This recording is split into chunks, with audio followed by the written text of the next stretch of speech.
Okay. Madhiya hridayakashe sadanandamayo guruhu udetu satatam samyak swatmananda prabodhakaha.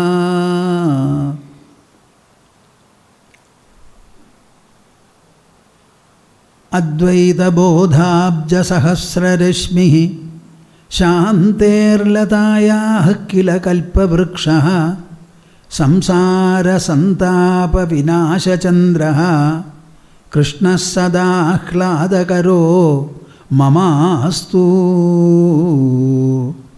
Krishna sadahladakaro mamastu. Harihi Harihi Harihi Om Tats. Jai Guru. Interlock your fingers, put them on your lap, sit comfortably erect, close your eyes, open the mouth and heart and join me in our chorus recitation of the auspicious monosyllable Omkara. Make sure that by your sankalpa, creative thought and imagination,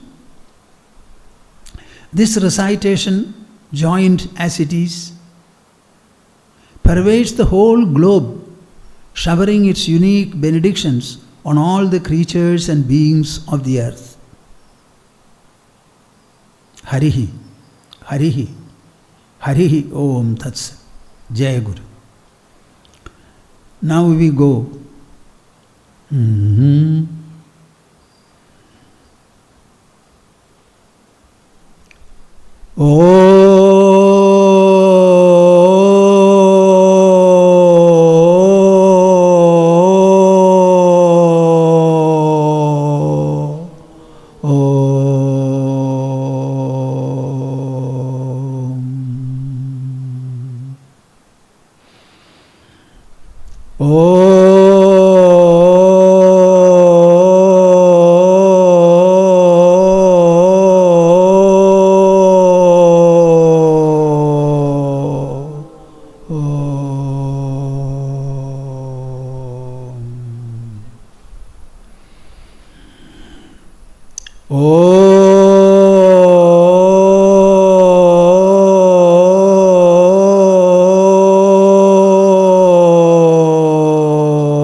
Our invocation, joined invocation. Divi bhumau tatha kashe, Divi bhumau tatha kashe, Bahirantascha me vibhu, Bahirantascha me vibhu, Yo vibhatyavabhasatma, Yo vibhatyavabhasatma, Tasmai sarvatmane namaha, Tasmai sarvatmane namaha, Yo vibhatyavabhasatma, Yo vibhatyavabhasatma. Get it correctly. Vibhatyavabhasatma, Vibhatyavabhasatma, Yo vibhatyavabhasatma, Yo vibhatyavabhasatma, Tasmai sarvatmane namaha, Tasmai sarvatmane namaha. Aham baddho vimuktasyam, Aham baddho vimuktasyam, iti yasyasti nishchayaha, iti yasyasti nishchayaha, natyantamajño notajñaha, नात्यन्तमज्ञो नोतज्ञः सोऽस्मिन् शास्त्रेऽधिकारवान् सोऽस्मिन् शास्त्रेऽधिकारवान् अहं बद्धो विमुक्तस्याम् अहं बद्धो विमुक्तस्याम् इति यस्यास्ति निश्चयः इति यस्यास्ति निश्चयः नात्यन्तमज्ञो नोतज्ञः नात्यन्तमज्ञो नोतज्ञः सोऽस्मिन् शास्त्रेऽधिकारवान् सोऽस्मिन् शास्त्रेऽधिकारवान्. Day before yesterday, by the time I concluded, or when I was concluding, I said something that was not right. I wanted to correct it yesterday, but I forgot. Now, I am correcting it. Rama made his confession. At the end of the confession, I said, like a peacock looking at the dark clouds about to shed in the sky, they start cooing, spreading their feather, etc. And after some time they become tired and they stop. When they stop, the clouds begin to shed. It was exactly in the same manner that Rama, seeing the sages in front, was inspired and motivated to say all that he said. It was not merely his narration or his confession, applying to himself alone as an individual. When he began to speak, it became representative of the entire humanity. It was because of the sages in front. There was a lot of hope, expectation, and what not. When he made the confession, he was sure that they will respond. They would respond and resolve his crisis. Now, this is at the end of Vairagya Prakarana, not Mumukshu Vyavahara. Mumukshu Vyavahara is the second one that follows. That is the correction. Vairagya Prakarana. Though I say it is the end, don't take it literally as the last words of the chapter. There is something more. That I did not feel like discussing because of short of time. Whenever Ma speaks, she would always give a lot of importance to that. When Rama spoke, and the entire assembly heard it, with a lot of attention, a measure of suspense, a great degree of expectation and hope. It was so beautiful a narration, a soul-stirring narration, that celestials also came there. And at the end of it, there was showering of flowers from the skies, and all the celestials got down. They said, we have never heard anything like this from anywhere. In the heavens also a discussion like this is not at all there. We wanted to come and be participants of at least have a glimpse of Rama descending down on the ground, on the earth. We are all extremely looking forward to what you sages would respond to. The sages themselves said, Rama made a beautiful confession. It is for us to respond to it. We cannot fail him. He has made his part very clear, and it has to be followed by whatever he is expecting from us. And they decided that sage Vasishtha was the best to give an answer, to treat the afflicted, tormented mind of Rama. This is how the chapter concludes. Now, yesterday I stepped into the introspection which started grazing the mind of Choodala. Throughout Yogavasishtha Ramayana, you will find truthful and infusional introspection extolled left and right, repeatedly. Introspection alone has the power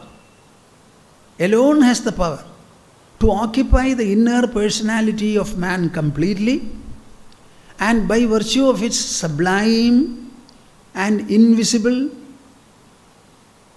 even we cannot contemplate upon and say what will be the effect. Such effects are there. And that introspection penetrates into the mind, reforms it, refines it, sublimates it, elevates it, expands it, brings about all kinds of embellishment in the mind. Introspection alone has the power. Now, Choodala has started introspecting.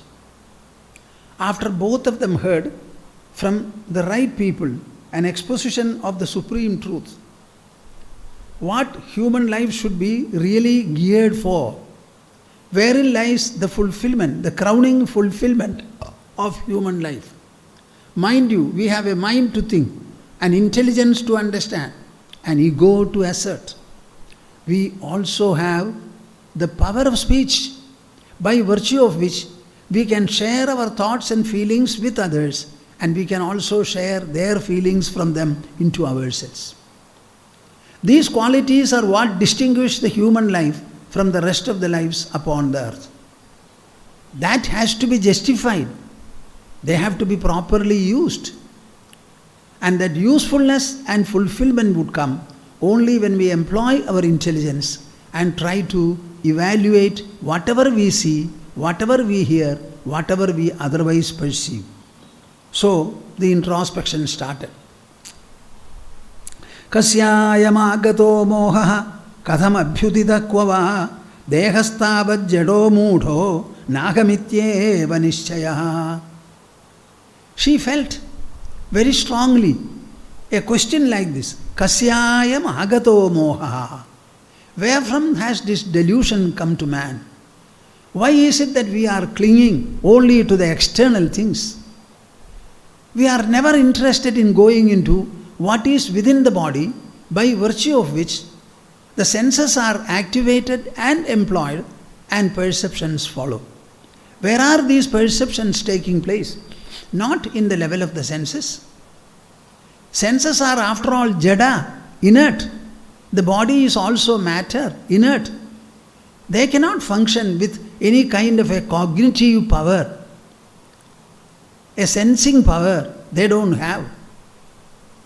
Having always five senses activated by the mind, why is it that we are not taking any trouble at all to go into the body within the body and try to find out where is the whole power springing from and where is everything converging into from the world? Are sensations by themselves? Are they the be-all and end-all of life? Certainly not. Then what else? What else? If it is the mind, what is this mind? What is this intelligence? What is the relationship between the two? Is the external world the only world? Or is it perceived by with the help of the senses? Who is the perceiver? What is the perceiver? Where is he? Where is it? So she started questioning, because the body is inert. I am not inert, but my body is inert. Be ready to listen to what Choodala says. What is the subject of our discussion? The secret of Choodala's beauty. The secret of Choodala's beauty. She is herself disclosing it. Listen to it. Particularly all women. Chetya chetana chittadi nasya bhinnam namanataha tayaisha chetya de chichri saishadya chididismruta. Chetya chetana chittadi nasya bhinnam namanataha.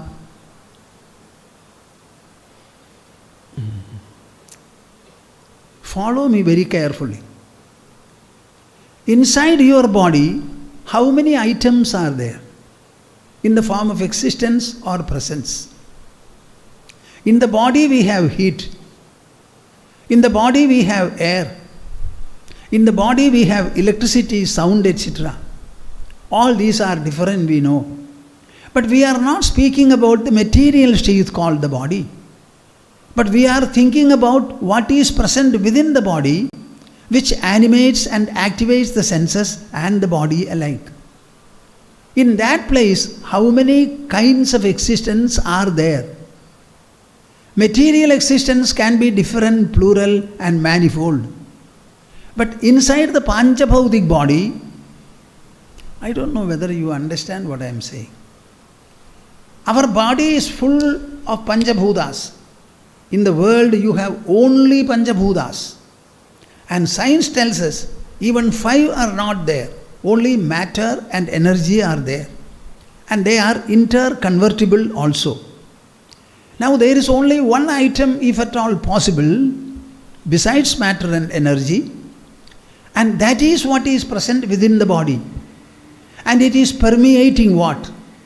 The solid and the gross part of the body, the fluid part of the body, the gaseous part of the body, the energial sides of the body, everywhere it is present. That permeating presence can only be one. We generally say a word mind, another word intelligence, a third word ego. And from the mind we say thought, feeling, emotion, memory. What are all these? We have only a pair of legs. And they are walking, they are standing, they are running, they are sitting, they are lying. But the legs are only 1 or 2. Substance-wise, it's only one. All the others are functions. In the same manner, the presence inside the body can only be one. It should be subtler than, if at all, the space. How many spaces are there? It is permeating all the other 5 elements. Now, such a Panchabhautik body in which space also is there, there is a presence which permeates everywhere. Everywhere. Aravindan? Just increase it a little. Everywhere it is there. So she is saying, Chetya Chetana Chittadi Nasya Bhinnam Namanataha Tayaisha Chetyade Chichrihi Saisha Adya Chididisprada. I have heard, I have introspected. Now I understand. Altogether there is only Chit, and its splendor is there. Chit means consciousness. Consciousness. What is consciousness? Consciousness is not matter. It is not a substance. Like what? Like solid, liquid and gaseous. It is not a substance like that. Not at all a substance. It is on the other hand, what? It is a presence. It is a presence. It is sentience. And that sentience is only one. But it is multi-splendored one. You cannot imagine what all splendors can spring from the Chit. Chetya Chetana Chittadi. We say thinking. We say thought. We also say thinker. We also say thinking substance. So there are what? Thinking substance, becoming the thinker, taking to thinking, producing thoughts, the outcome. So altogether there are 4. Are such 4 substances there? Certainly not. It is all one consciousness, and its own functions and splendor. Functions and splendor.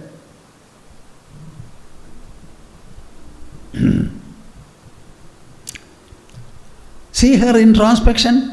Tayaisha chetyade chichrihi saishadya chididisprada. Don't compare consciousness with matter and energy. Don't compare it with anything in the phenomenal world. It is the noumenon, singular, single. But its potential is manifold, multi-splendored it is. So what becomes the thinker is the thinking substance. That thinking substance itself, becoming the thinker, goes on thinking, it is only a function. And thought is an outcome. There are no 4 items there, altogether only one. She started introspecting like this.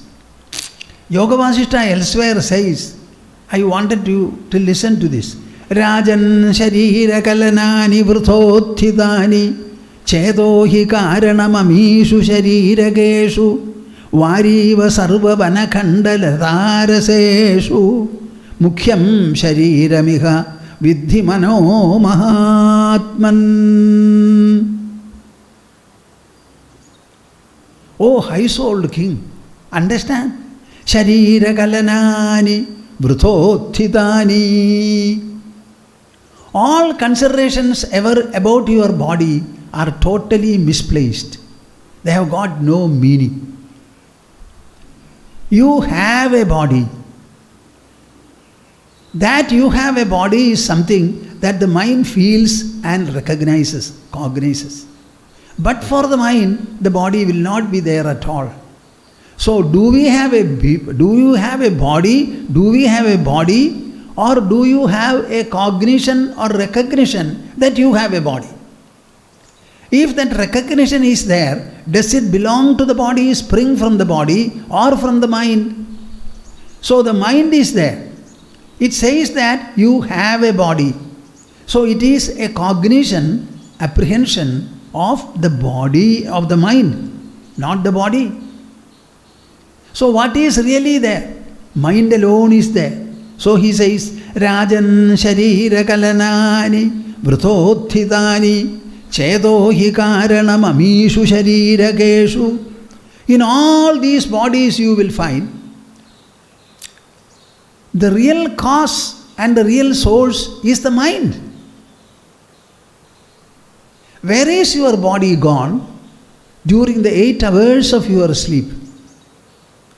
Every day you wake up, remain awake for 16 or more hours. At the end of the waking hours, you go to your sleep. It is indispensable. We sprang, we woke up from sleep. We again go back to sleep. So wakefulness exists in between 2 sleeps.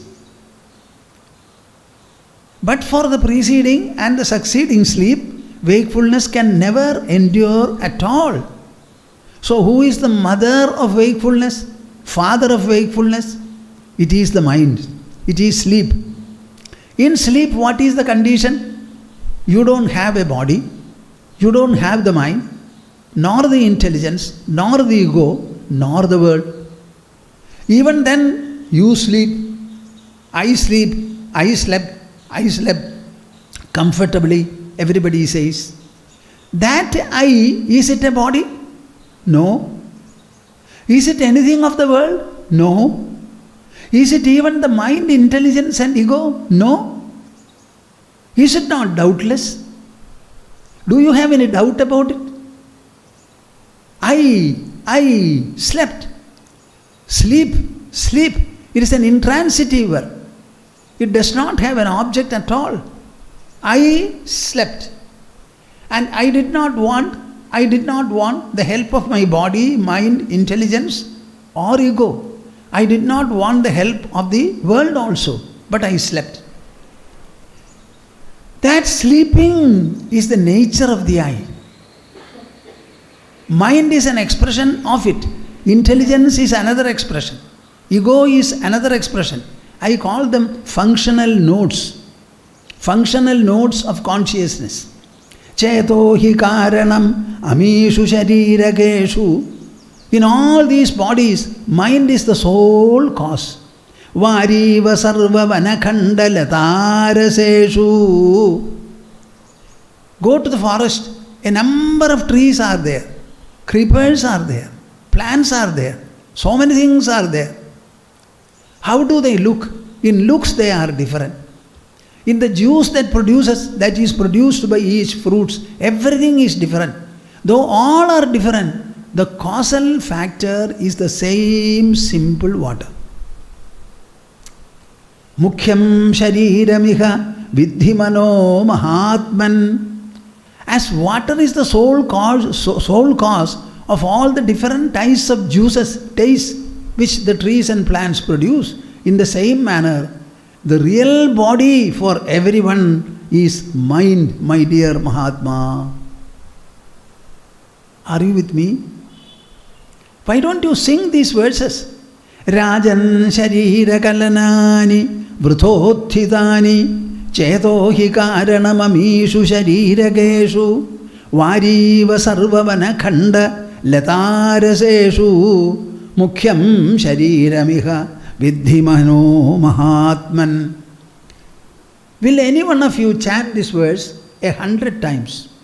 And you will find your entire perception about life and world changes abruptly. 100 times you should recite. My dear man, know the real body is your mind, not this physical, material body.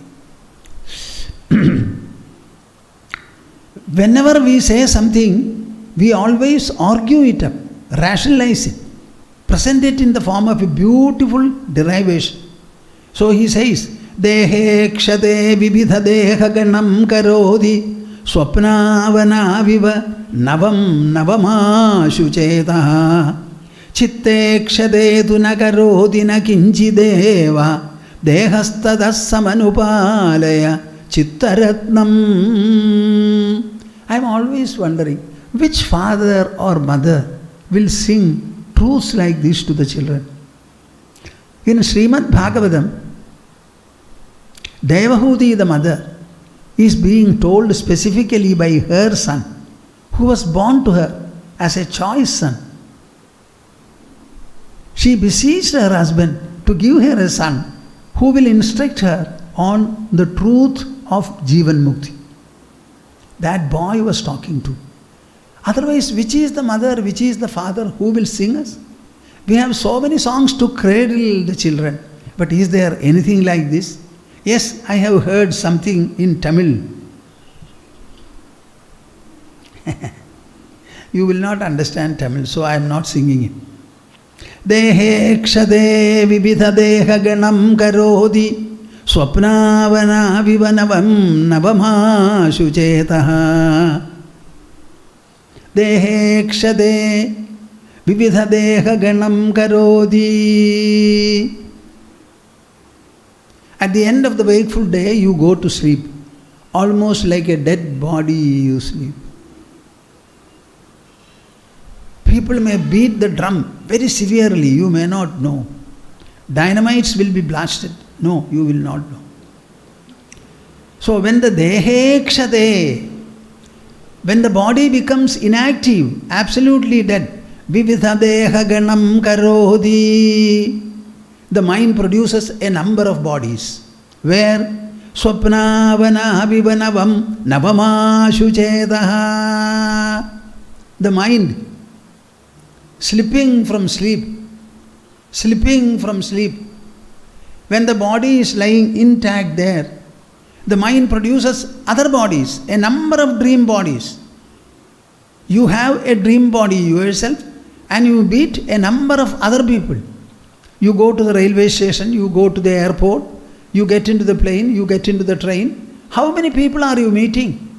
You go to New York, Washington, Chicago, and so many other places. Everywhere you meet a number of other bodies. Who has produced this? Your own mind. Whereas your body is lying intact there, absolutely inert, dead. Swapnavana vivanavam navamashu chetaha chitte kshadetu nakaroti hi kinchideva. Suppose you are sleeping and the mind is not there, it is not active. Can the body produce anything like this? Even when the body is inactive lying there, the mind produces a variety of bodies. When the mind remains still, can the body produce similarly? No. Therefore, my dear king, use your discrimination and try to understand dehastadas samanupalaya chittaratnam. The real jewel in your life, in your personality, is the mind. And follow that. Follow that. You can make the mind flexible to any extent. You can make the mind powerful to any extent. You can cultivate a towering personality, a beautiful mind, an enchanting mind, a graceful mind.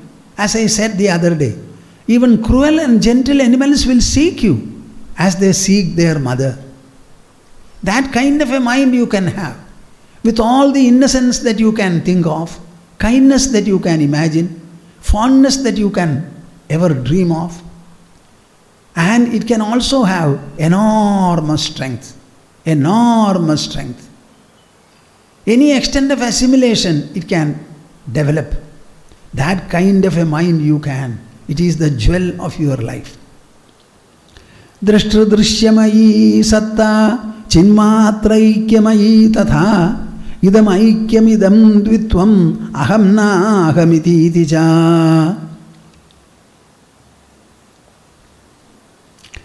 Drashtra drishyamayi satta chinmatraikyamayi tatha idam aikyam idam dvitvam aham na aham iti cha.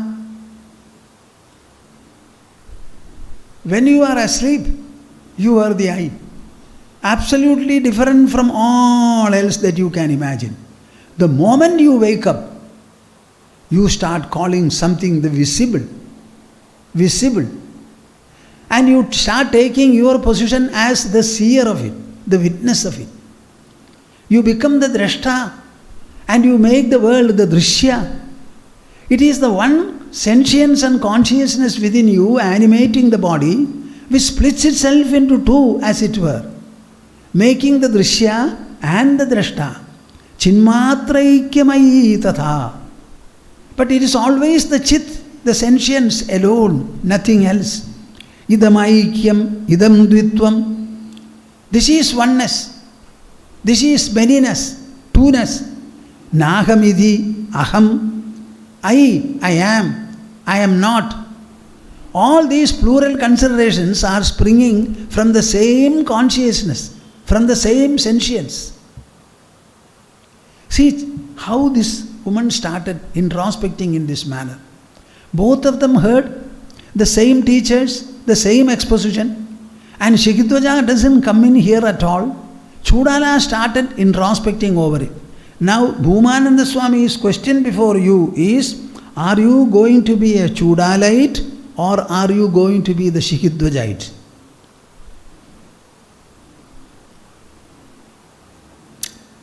Kaiva brahma sammoha katham kasya kudahkva swamanandam anayasam upashantasmi samsthita.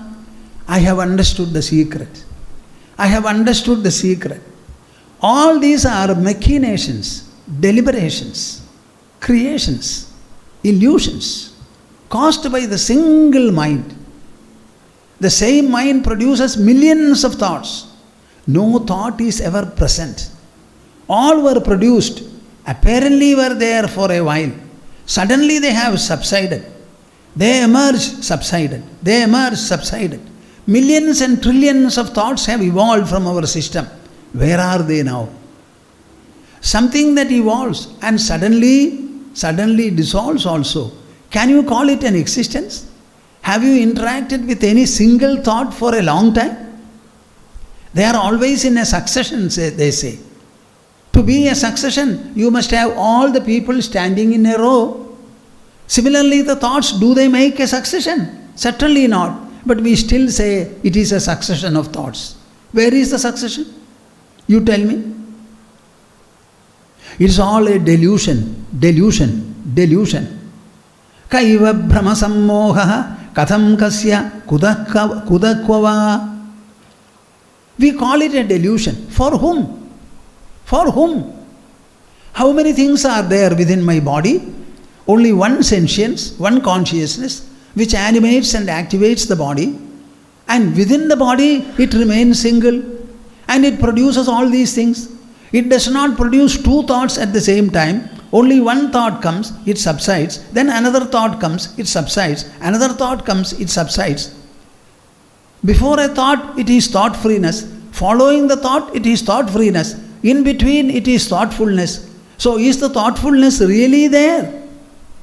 Or thought freeness is more? Tell me. Tell me. Think about it.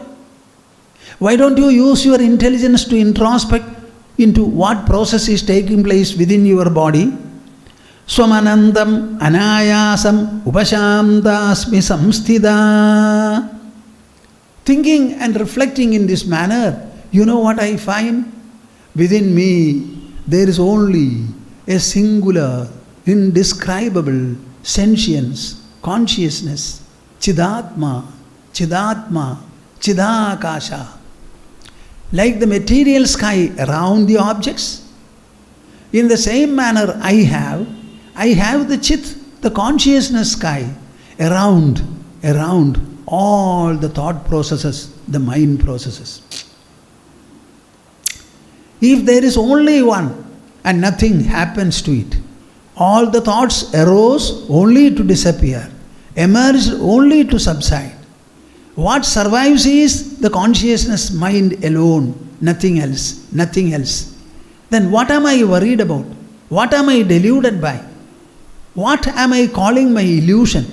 All these are absolutely non-existential. Nothing.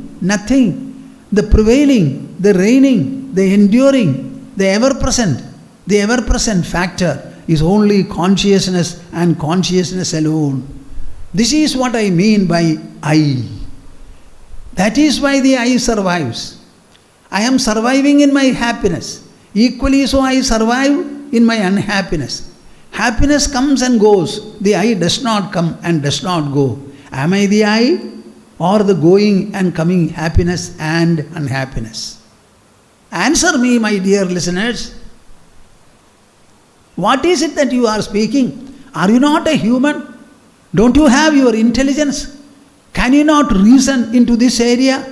Do you have to become a scientist? Is there any external learning for it? Which school is going to teach you this? Which university has this subject as in its syllabus? Will any scientist be able to probe into within the mind, within the body?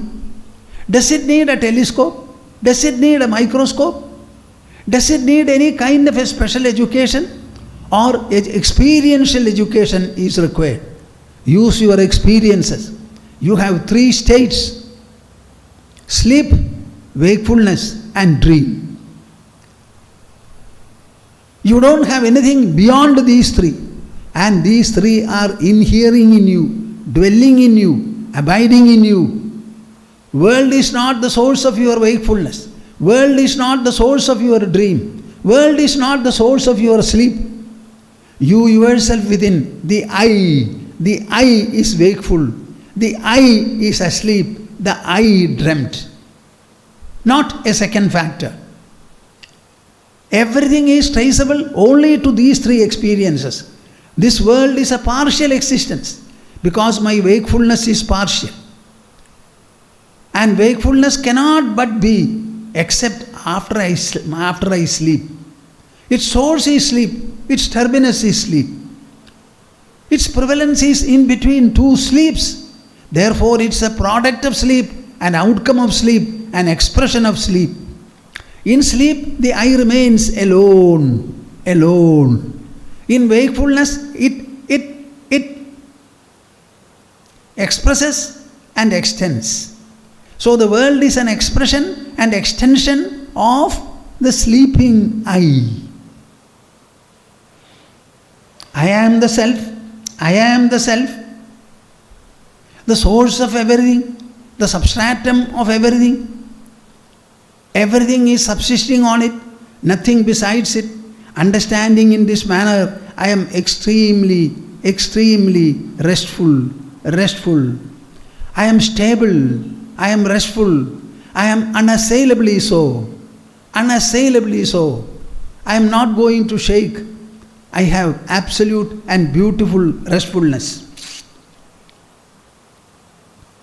Itham vicharana paro paramat paramaprabodhad buddhva yathastidamidam paramatma tattvam samshandaraga bhayamoha tamo vilasa shanta babhuva sharadam baralekhikeva. Every chapter invariably ends with a differently metered, longer line verse. I have not presented all the thoughts, we are going to present more. Itham vicharana para paramaprabodhad. Itham, in this manner. In which manner? Thinking, only about what is within the body. And what is the world? Outside the body. She only thought about what is within the body, reflecting upon the inner presence, the inner sovereign presence, the inner imperishable, untransforming presence inside the body. Buddhva yathastidamidam paramatma tattvam. She understood the truth of the ever-abiding I, the Paramatma. The I remains only a word, a memory in ordinary people. In Choodala, it suddenly became a point of awareness, a point of direct experience, a direct realization. Oh, this is the magnitude of the I. That is why it is able to dream and produce a dream. Dream is an individual creation. Inside the body, a whole world is created in dream. And who is the creator? The sleeping I. The sleeping I. Not connected with the body, with the mind, with the intelligence, with the ego, with the world. All alone by itself, it spread forth the entire dream world, comparable to the waking world. If a God was necessary to create a world, the sleeping I produced God first, and through him the world.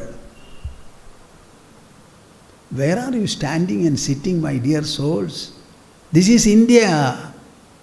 This is the spiritual wisdom of India. The spiritual wisdom, the all-conqueror, the all-conqueror, the all-survivor, the all-survivor. Itham vicharana para paramaprabodhat buddhva. The word used is buddhva, understanding. For understanding you have only intelligence as the faculty. Yathasthidamidam paramatma tattvam. She understood the entire truth of Atma. The I is manifest in three states. Primarily the sleep, alone in itself. When the sleeper sleeps, then he slips into dream. From dream as well as from sleep, one has to wake up. So we have three states. The sleep state lasting for 8 hours. The dream can be for any length. And wakefulness lasting for 16 or 17 hours, 8 hours, 16. Now these are the three expressions of the I. And we are speaking only of the world which is a partial perception in our life. Samshamdaraga bhayamoha tamo vilasa. All the display and manifestation of ignorance and delusion became absolutely quiet and quiescent in her. Shanta babhuva. Shanta babhuva. Choodala became extremely placid, serene and poised. Sharadambara lekhikeva. Like a cloudless sky of the autumn. At the other times, other periods, in the other periods of the year, what do you see? What all colors are there in the sky? The cloud can produce, water particles can produce. How many things are there? But in the Sharatkala, in the autumn season, you will find the sky is absolutely clear. In the same manner, Shanta babhuva sharadambara lekhikeva. Dinanudinamityesha swatmara amataya nityamandarmukhataya babhuva pragadisthida. Dinanudinamityesha. Every day she was becoming more and more quiet, more and more absorbed, more and more reflective, more and more enlightened, enfolded, enfolded by the transcendental and blissful self. Every day it was like that. Nityam antarmukhataya.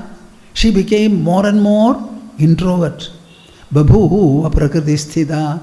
But she did not become indifferent to whatever was natural to her as a queen, as a consort of Sikhidhwaja. She did not deny anything or become any kind of an exception. Paritirna bhavam bodhihi shanda sandeha jalika paramatma mahalabha paripurna antaratmana. I wish you are able to appreciate these words. Paritirna bhavam bodhihi. She was like one who has crossed the ocean of worldliness, reached the other shore. Shanda sandeha jaliga. The entire network of doubt, indecision, all things subsided in her. Paramatma mahalabha. By the magnificent gain called Paramatma, having got Paramatma, paripurnantaratmana, she found a new locus for her. What is that? So far she did not know what she was. Now she understood that she was the supreme Atma, in which the entire world is floating like a bubble. Floating like a bubble. You now feel the external is expansive. The moment you start understanding, the perception is inside. In front of me there are a number of trees, coconut trees and the others. They are at a distance of about 100 feet from me. I see quite a number of them. When I look further, I find the free white sky behind. Have I gone anywhere there? Have they come within me? No. They are there. Who says that? I say that. People wakeful like me also will say. So the world cannot exist except in front of a wakeful person. So the entire expanse is registered in me, within my body, in the sphere of consciousness. So if the consciousness within me, the I within me, is capable of seeing the entire world expanse, you tell me how bigger the expanse of the I itself should be. Am I speaking Greek or something understandable to all of you? Is there any perception a millimeter away from the eyeball? And what does the eyeball do? Whenever the contact of light rays takes place, electrical pulses are sent by the eye to the brain. The brain is somewhere inside the skull. And knowledge and interpretation of knowledge take place there. So you tell me, my dear souls, if the education that you have gained is worthy of itself, answer me. Answer me. Is the perception taking place anywhere in the eyeball? Or is it taking place within the brain, that is inside the body? Inside the body. All experiences are mental, inner. All perceptions are of the perceiver. Of the perceiver. In the perceiver. And perceiver is consciousness. It is not the matter body, material body. Vishramda sucharam shramda ghanalabdha padantare sarvopamadidadaya jagama avyapadeshyatam vishramda sucharam shramda ghanalabdha padantare. What kind of a word? Ghana labdha padantare. She has got an inner abode. An inner abode. Ghana labdha. Which is extremely unshakable, unassailable, unconquerable, irrefutable. It cannot be interacted with anything whatsoever. As Krishna puts it, Achedyo yamadahyoyam akledyo shoshyayevacha nitya sarvagatasthanu achaloyam sanatanaha. It is eternal. It is ajala. It cannot be cut. It cannot be penetrated. It cannot be burned. It cannot be moistened. It cannot be dried. This is what the world can do. No nuclear weapon can destroy it. What do you think? Why don't you sing and dance that you are this, you contain this? Sarvopamati dadaya. Her state cannot be compared with anything because she is conscious of the supreme consciousness which has no parallel. Jagama avyapadeshyatam. She reached this wonderful abode all by her own introspection. Both the king and the queen heard the Shastras. She introspected over what she heard and she was able to reach this wonderful abode. Atatam anavadyangim kadajit Sikhidhwaja apurva shobhamalokya smayamana uvajaha. Sikhidhwaja was as usual moving about in the palace looking at her. One day it occurred to her, what is this? My beautiful wife has something different from her normal physical beauty. I find a splendor in her face, in the whole body. Atatam anavadyangim kadajit Sikhidhwaja apurva shobham alokya. Apurva shobham. Very rare, extremely rare splendor, effulgence on her face. Smayamana uvajaha. He was very happy. After all, it was his wife, his consort. So he was happy. So smilingly he asked,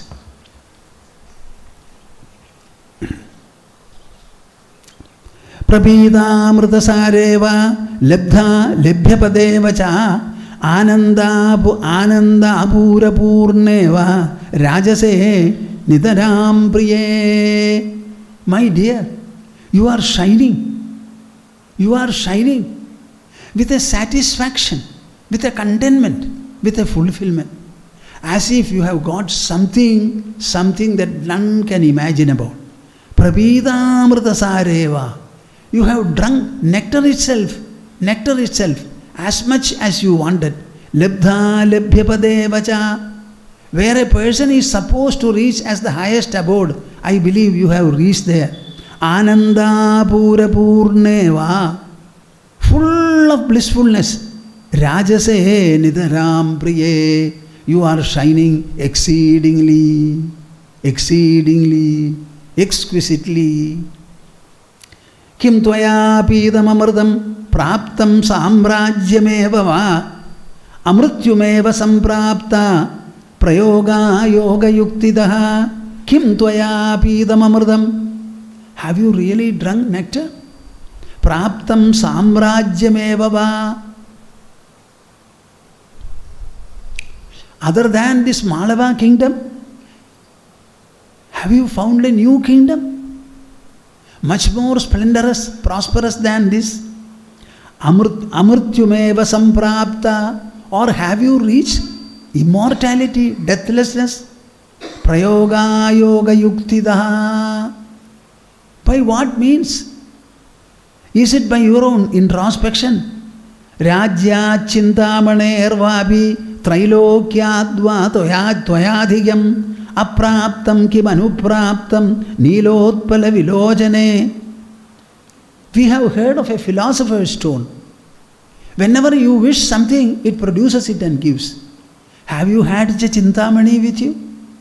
Has it given you a great gift which nobody can think of? Trailokyadva tvayadhigam.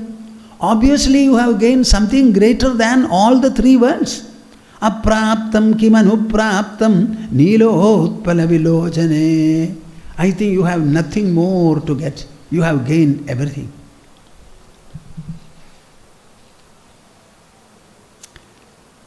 Sikhidhwaja finished his enquiry. Now his consort is speaking.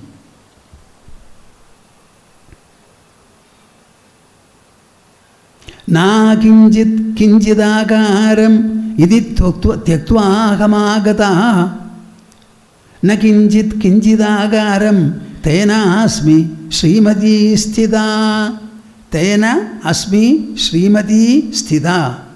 By this, because of this, I am remaining a Srimati. I look splendorous to you. I look enchanting to you. This brilliance is not a normal brilliance. It is not coming from an object, from an interaction of any kind. Not that I met anybody, I liked anybody, somebody gifted me something, I have found a new abode, nothing like that, no kingdom. What has happened is, na kinjit kinjidakaram idi tyaktva ahamagata. I have not left nor taken any form at all. I am the same consort of you. Your consort, the same Choodala, shining in her own natural luster.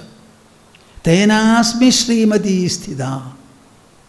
It is not because I have anything in particular with me. Idam sarvam parityajya sarvam anyanmaya ashridam. Yattat satyam asatyam cha tenasmi Srimati sthita. Idam sarvam parityajya. My dear king, I have left everything. You are saying that, have you got the kingdom? No. Whatever I felt I had, I have left. I don't feel like possessing anything. I have no desire. I have no fascination. Nothing is enchanting me. The world cannot allure me. I have not lost anything in the form of a quality, a virtue, an excellence, or an embellishment. But I have gained this wonderful position. Idam sarvam parityajya sarvam anyanmaya ashridam yattat satyam asatyam cha tenasmi Srimati sthita. Whether it is true or untrue, whether it is different from me or not, I have become free of all. All that I have found now is, there are only two factors, mind and whatever it produces. Whatever the mind produces dissolves into the mind. The mind alone survives. When it produces and dissolves, it is called the mind. Otherwise it is the self. It is the sovereign, supreme consciousness. It is the Chidakasha. It is spacious like the external sky. But the external is a material sky. It doesn't have a potential or a creative power. But the inside Akasha is Chidakasha. It is the sentient sky. That sky alone produces. Whatever it produces springs only to subside. I find that there is only one thing. My body is an idea produced by the mind. Everything is idea, ideation, ideation. And the mind alone is the root cause of it. Nothing beyond the mind, beyond the consciousness. I have known this singular truth. Therefore, there is nothing for me to aspire for gain and nothing for me to lose also. I am beyond loss and gain. I am beyond good and virtue. I am beyond the object and the subject. Yat kinjit yenna kinjitcha tajjanami yathastidam yathodayam yathanasham tena asmi Srimati sthita.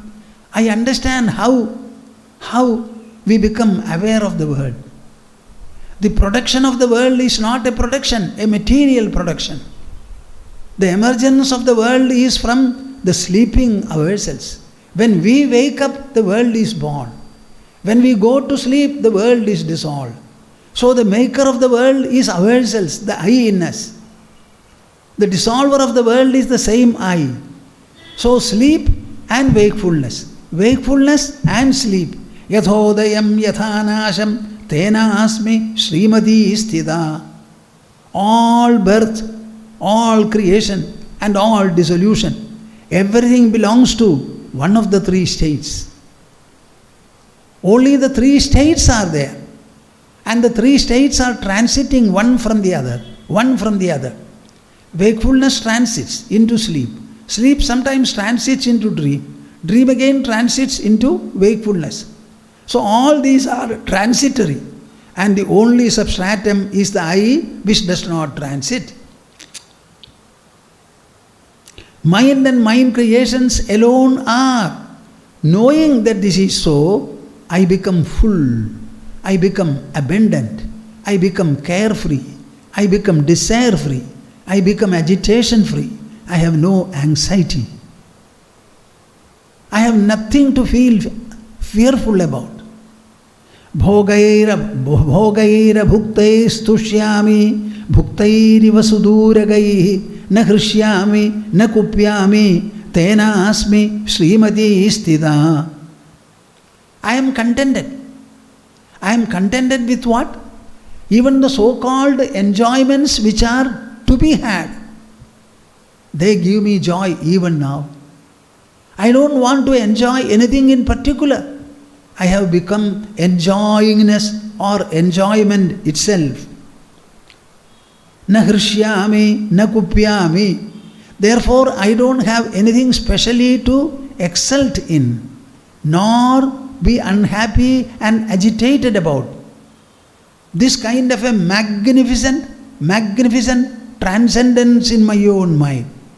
From delight and depression, from desire and dejection, from one and two, from inner and outer, from birth and death.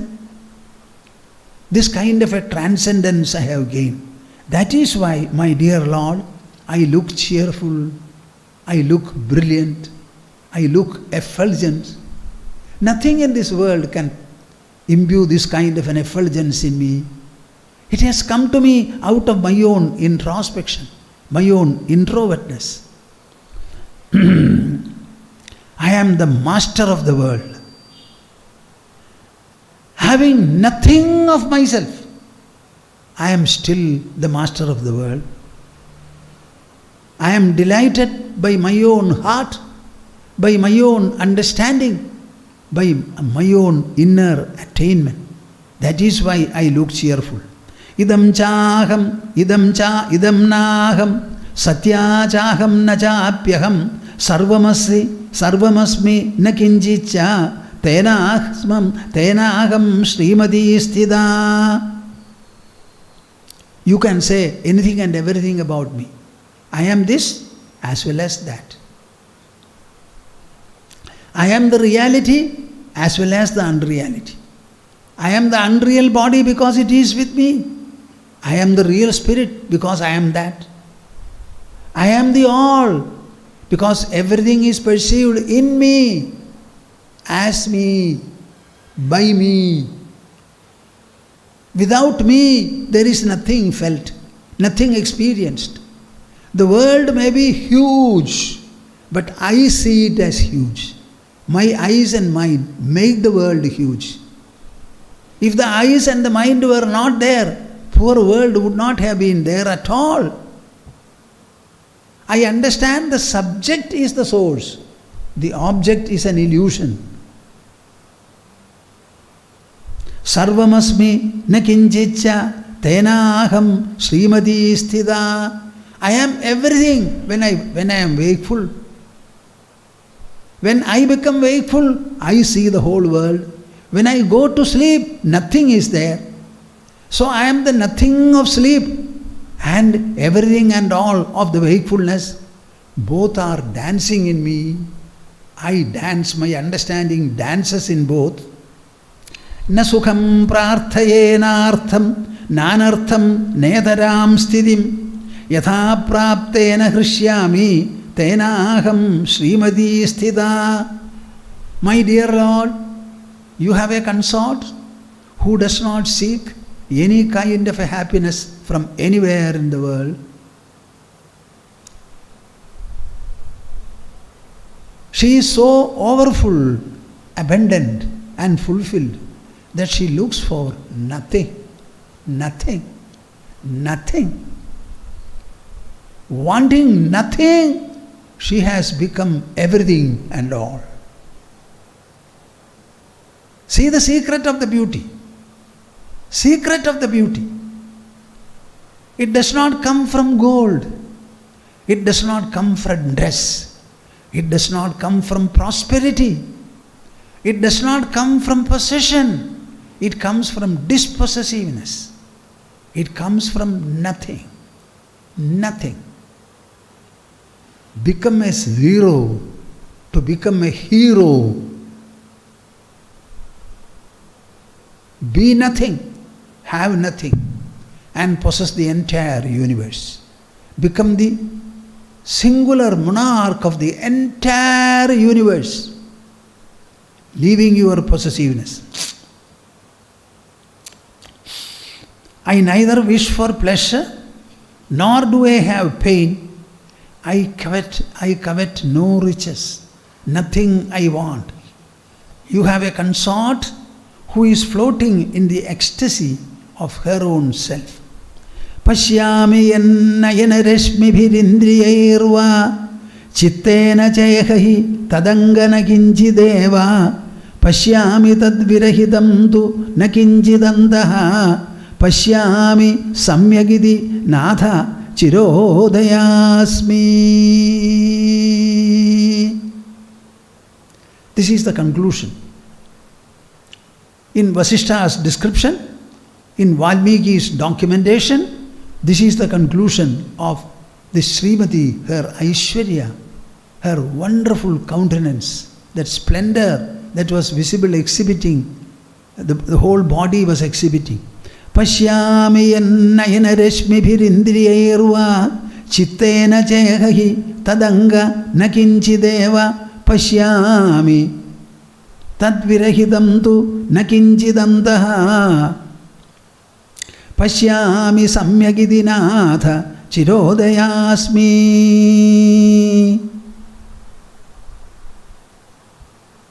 When I wake up, so many things are there I see. But when I analyze, I find that when I sleep, all of it is gone. That which goes, can it be true? At the same time, do I not see it? Yes, I see it. I see it subject to one condition. What? I must wake up. And I must activate my senses, employ them. So the world is a production and an outcome of my own wakefulness and my own employment of my senses. Poor world has nothing to do in it. If I have no eyes and I don't employ them, there will be no colors and shapes in the whole world. Damage all your senses and tell me whether there is a world or even the body.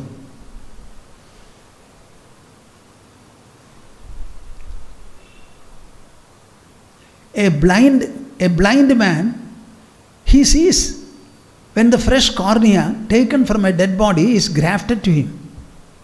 Until then he was not seeing anything, but he was there. The world was there for the others who have eyes. When this grafting takes place, he begins to see. So the sight is a result of your eyes, and the eyes function because of the mind. The mind itself shaped the eye in the mother's womb. No external hand or no external factor has anything to contribute to the growth of the fetus in the mother's womb. Unknowingly it takes place. Nobody has helped the process. The fetus itself has taken the blood from the mother and it started growing. It is not a material growth. It is a spiritual and a sentient growth. One single cell has become all the organs in our body. Tell me where from the mystery and the magic have been wrought?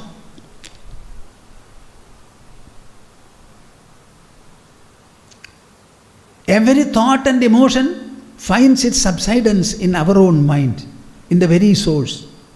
The whole outer existence subsides in me when I sleep.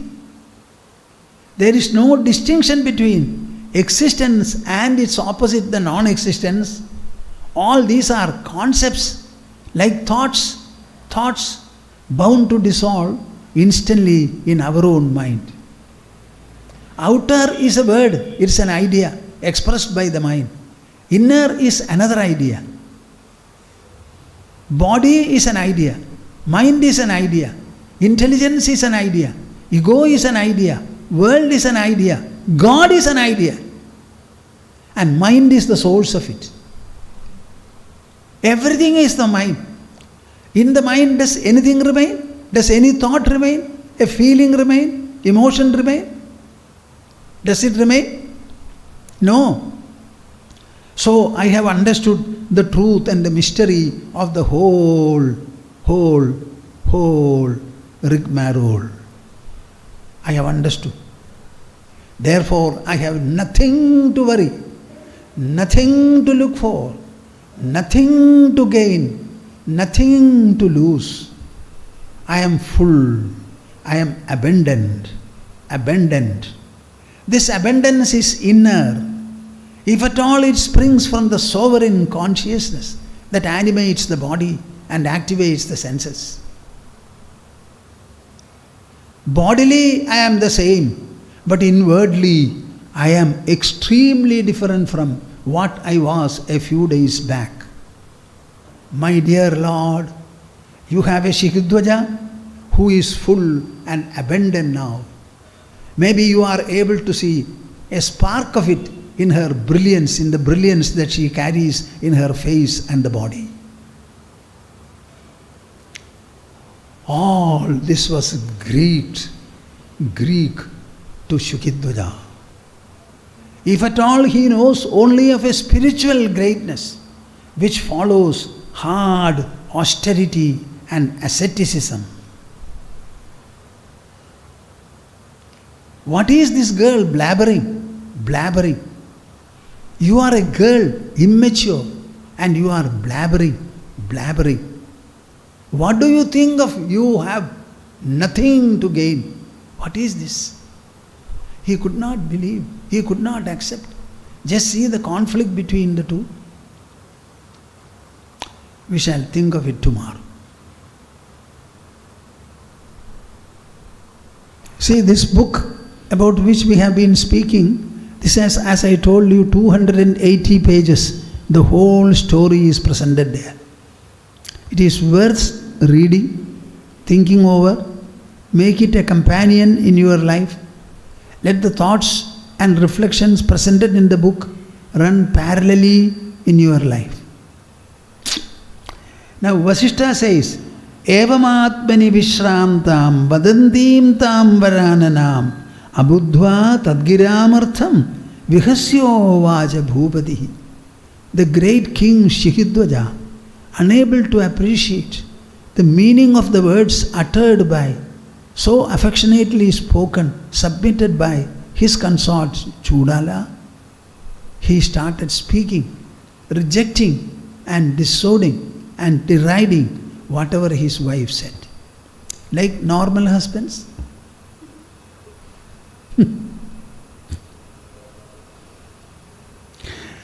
Sometimes I hear that the wives are interested in spirituality, the husband is not. I think the husband is not a wise person. Even he is not very enlightened about married relationship, I feel like saying. Suppose the wife is interested or the husband is interested. The best way of intensifying relationship is whatever the partner is interested, you also take interest in it, so that your affinity grows further, becomes intense. Instead of doing it, they try to deny, reject and what not. This is what Sikhidhwaja also did. And what happened? Poor man had to abscond from the palace, go and live for 18 years in the forest, in a creeper cottage, allowing his body to become thinner, bony and skinny. And the same Choodala had to go to him impersonating herself to somehow bring sense to the husband. Our women are very great. Every man is born of a woman. No woman is born of a man. If they can deliver intelligent men, they have the source of that intelligence, greater intelligence. I shall tell you, at least in a brief manner, as to what happened hereafter in the remaining days. The whole book is this presentation, Sikhidhwaja and Choodala. Okay.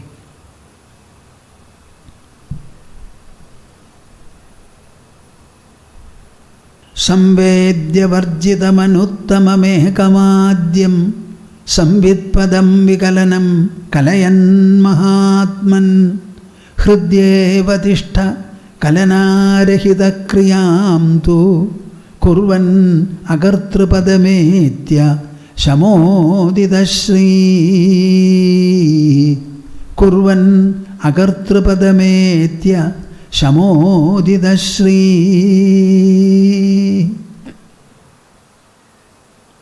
Hari, Hari, Hari Om Tats. Let us have the conclusional Omkara recitation in chorus. Get ready.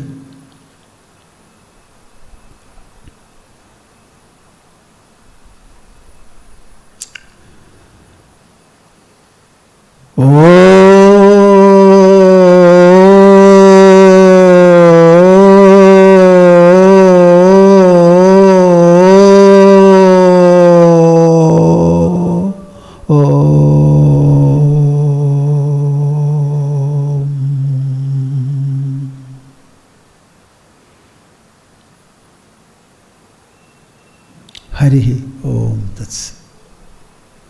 I am wondering whether I do the right thing in choosing the Sikhidhwaja-Choodala Upakhyaana for discussion. I am wondering whether all of you have got the magnitude and the magnificence in this illustration. Okay.